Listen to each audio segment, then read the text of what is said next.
Guys, welcome to our vlog, Mavi TV. So in this video, I would like to share our new setup here in our school in Hilario PWD Senior National High School. So may ginagawa tayo guys na bagong system para makontrol natin yung paggamit ng ating internet resources dito sa school. So bali gumawa tayo ng setup. Bali ang ginawa natin guys ay parang ano lang yan ng ginagamit natin yung piso Wi-Fi system sa yung mga ginagamit sa mga piso Wi-Fi. Yan ang ginagamit natin bilang as a Wi-Fi management system. So pero medyo advanced yung mga gamit natin guys kasi yung PC version yung ginagamit natin. So ipapasilip ko sa inyo. Let's go. Bali ito siya guys. So ayan. So yung Kubi laptop guys kasi sira na. Hindi na magagamit, hindi na mag-boot up. Wala namang warranty. So ginagamit natin guys bilang isang controller, yung controller ng sa ating Wi-Fi dito sa school. So bali dito in-install natin yung Wi-Fi, yung OS, yung Wi-Fi, yung piso Wi-Fi system dito siya naka-install. Then yan, kontrolado siya guys. Gamitan ng bilan guys. So ginagamitan natin ng dito sa TP-Link na may yung may bilan feature. At dito sa laboratory natin dito. So ito yung Roy G. Ito yung nag-broadcast dito ngayon. So Roy G yung gamit natin guys, hindi basta-basta. Then so ganito ang niya guys. So doon tayo sa connection guys. So bali ito lumalabas kasi nag-BVLAN tayo. Ay wala naman kasing option sa yung PC version ni piso Wi-Fi ay yung na siya. Naka VLAN 22 na siya. So ginagamitan natin dito. Yung first time na gamit kasi may VLAN din to may VLAN din to, pero mga ilang araw ako mga ilang araw ko sinusubukan yung VLAN feature ng Roy G, hindi ko magawa, kaya dito na ako ginagamitan ko nito. Bali ito EP na lang siya. Then ito siya, pero grabe ang dito guys, grabe ang lakas ng Roy G guys, kasi kahit nasa baba ako sa first floor, umaabot yung signal niya. Grabe, tumatagos guys. Then as you can see guys, tingnan nyo dito, yung green yan, gigabit yan. Bali activated yung gigabit niya. Then ito, so ito yung sa ISP natin, ito dito sa controller, yan dito. Then ito naman dito sa Roy G natin router. At ito naman, ito yung nagbo-broadcast guys. So you can see yan yung nagbo-broadcast palabas dito sa TP-Link mesh natin. So ito yung nagbo-broadcast. So doon sa building na yan, dyan sa building na dyan, yan may mesh dyan.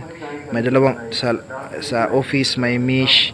Dito din sa covered court may mesh. Hindi mo klaro. Diyan sa covered court diyan. Ayan, yan. May covered court diyan. May mesh doon. So sa grade 12 may doon hindi maklaro guys. Diyan basta diyan may grade 12, may grade 7, grade 7 diyan. May mesh din. Doon sa malayo may may router, may ganito din doon sa faculty sa junior high school. So yan ang bali, ito na ang maggawing manager natin. So makontrol na natin ang gamit sa ating Wi-Fi no? So tanggalin ko na to guys kasi wala to. Yan guys, no? Kailangan pa nating ano yan? Kailangan pa nating ayusin tong wirings dito kasi trial and error pa to guys. Pasensya na. Tinanggal natin yan. Pinalitan natin yan ng blue. So ganito siya guys. So ganyan. Yan lang siya. Ay bali, ito yung ISP natin. Kasalukuyan guys, ang ginagamit natin ay ito. Yung modem lang. Kasi nagbabala kami na mag-Starlink kami, mag-acquire ng Starlink. So kaya bumuo tayo ng management system guys. Kasi sayang yung mga resources, mga IT resources ng school. Then walang internet. Yan kasi internet niyan kasi nawawala yan minsan at hindi niya kaya ang demand sa internet namin. So subukan namin mag Starlink. Anuhin lang namin, may system lang kami para yung hindi namin ma-abuse yung residential subscription, para hindi siya ma-abuse ba, para hindi mapansin ni Starlink. Ginagamit namin sa school yung Starlink na residential. May mga ano tayo doon, may mga technique na gagawin. So ganyan, ayan siya. So patingin ko sa inyo guys ang feature ni PisoPy na kung bakit siya recommended ko bilang isang yung recommended na gamit as a Wi-Fi management system sa mga school ninyo. So pasensya na sa lugar ko kasi nagiging trial and error. Nagiging research na rin to. So pakita ko sa iyo guys kung ano ang feature ni dito na lang. So ano ang feature ni PisoPy na magagamit talaga sa Wi-Fi management sa mga schools ninyo para ma-manage talaga yung mga bandwidth guys, yung allocation. So bali ito yung okay. So from the start tayo guys from the start. So for example, from the start, i-off ko muna to. So off ko na rin yung Wi-Fi para makita ninyo. Ayan. Okay, so bali turn on ko. Yan. So ito yung okay. So ito yung modem guys, no? Ito yung Wi-Fi sa modem namin. Ito yung sa Roigi. Yan sa Roigi yan. Palabas niyan. Grabe ang Roigi guys, no? Ang umabot sa first floor yung buka niya. Then nandito lang yung router sa fourth floor.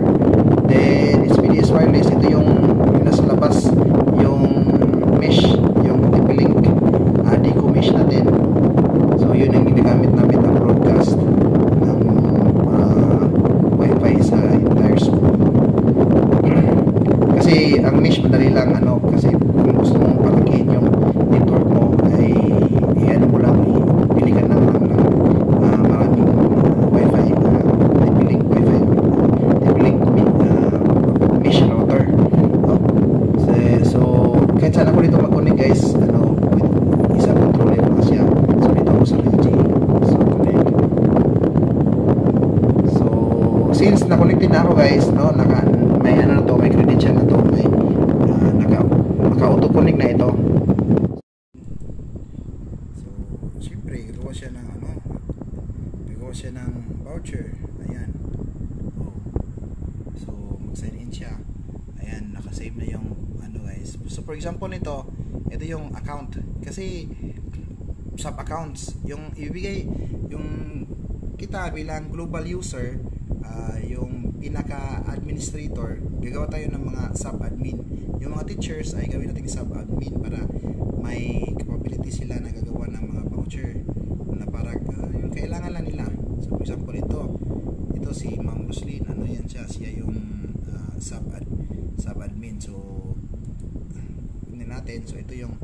So ang pwede lang niya magawa guys ay yung gumawa ng voucher. So dito siya wifi. So bali may mga naka-save din, may mga wifi din diyan na mga nagawa ko na. So gagawa lang siya dito. Ito for example, wag na yung amount. So dito time yan, then lagyan niya for example ito anong subject ang niya, let us say MIL, yan MIL, Media and Information Literacy. Then mag-share lang siya na yung activity niya is yung kailangan niyang internet sa mga student niya ay 1 hour lang. So ayan, then quantity, so ilan yung gagamit, so let us say 20 students. So yan, pwede niya i-specify yung download rate at saka yung upload rate. So pwede naman hindi kasi ano yan, ang system na magbibigay. So yan, ano niya lang, not allow, like yung allow post, no lang niya para hindi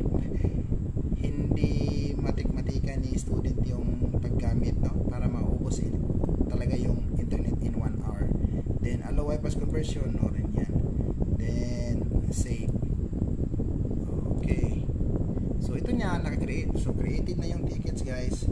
So ito na yung ginagawa niya. So ito yung 20. So ang gagawin niya ay ipiprint lang niya ito. So for example ito, select lang niya yung 20,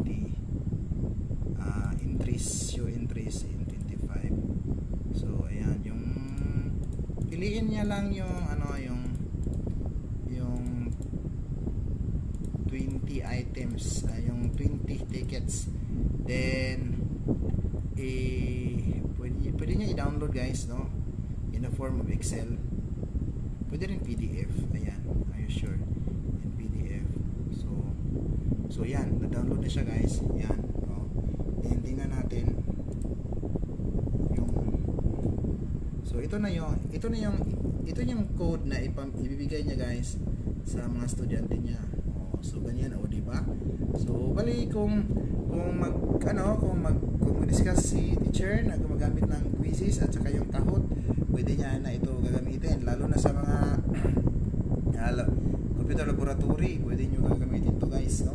So in case magtatanong